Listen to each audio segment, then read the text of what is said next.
নাহমাদুহু ওয়া নুসাল্লি আলা রাসূলিহিল কারীম, আম্মা বাদ। সম্মানিত দর্শক, দেশে এবং প্রবাসে, কাছে এবং দূরে যে যেখান থেকে দেখছি, আমাদের মাদ্রাসা ফাতিমাতুজ জাহরা রাদিয়াল্লাহু তাআলা আনহা এবং মারকাজুল ফুরকান ইন্টারন্যাশনাল মাদ্রাসা, পূর্ব রসুলপুর ৮ নং রোড, রানী মার্কেটের পূর্ব দিকে, কামরাঙ্গীরচর, ঢাকা এর দাওয়াতি স্টুডিও থেকে।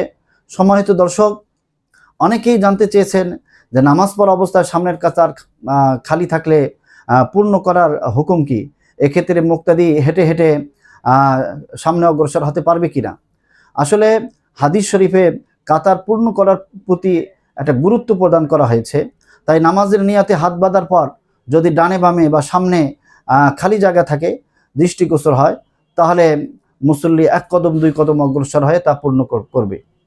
তবে যদি 2-3 কাতার সামনে যদি খালি জায়গা থাকে, তাহলে এই সময়গুলো অতিক্রম করলে তখন নামাজ নষ্ট হয়ে যাওয়ার সম্ভাবনা আছে বা নামাজ নষ্ট হয়ে যাবে। এজন্য আবশ্যক হলো 1 কদম পর পর 3 তাসবিহ পরিমাণ বিরতি দিয়ে তারপর আস্তে আস্তে অগ্রসর হওয়া। এতে কোনো অসুবিধা নাই। আশা করি আমরা সকলেই মাসআলাটি বুঝতে পেরেছি।